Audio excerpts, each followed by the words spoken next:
Hi, welcome to Inside Weyermann, our video series that brings our malt house to your brew house.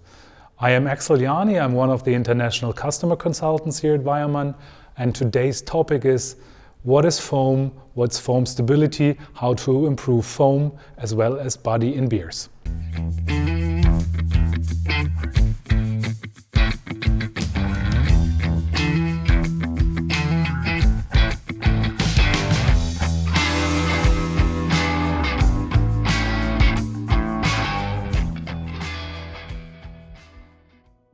So, Beerfoam head retention. So what is it all about? Well, you all know what Beerfoam is, and chemically it is a quite complex system. It's a dispersion of CO2 in beer, and so that is created when you pour beer into the glass, for example, and the head retention is the time or the duration measured of how long that foam is solidly above the beer. If you've seen our recent video series where we talked about the pH, we also mentioned that a correct pH in mash and boil is helping a good foam stability and foam creation in the beer. But first and foremost, it is important to have high molecular proteins present in the beer because they are the rigid the sort of the material where the bubbles are holding, where the CO2 is kept in the beer liquid.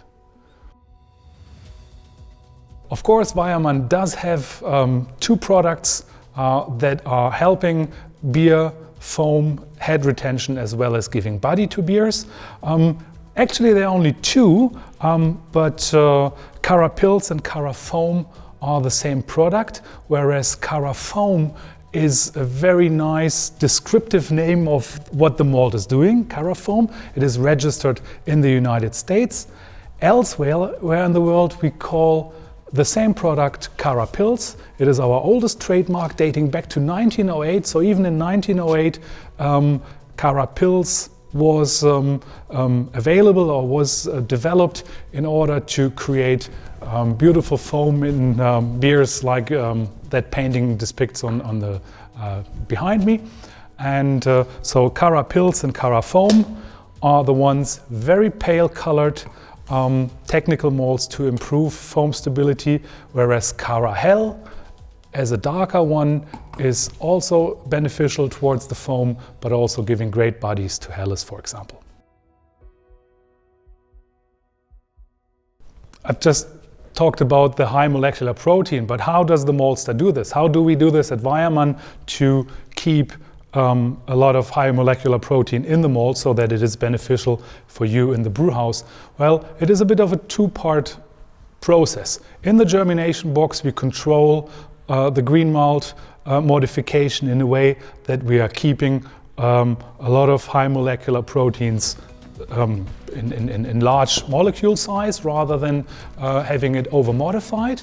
And then after the green malt has been done in the germination, we put it in our caramelization drums, and there a light caramelization is bringing out the best in these two technical malts.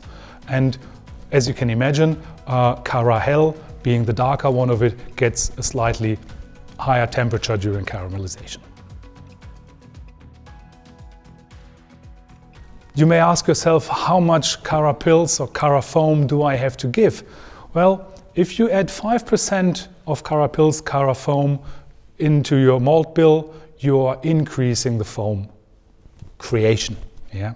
Whereas if you add 10%, you are not only increasing the foam, but also the head retention will be more solid and longer lasting.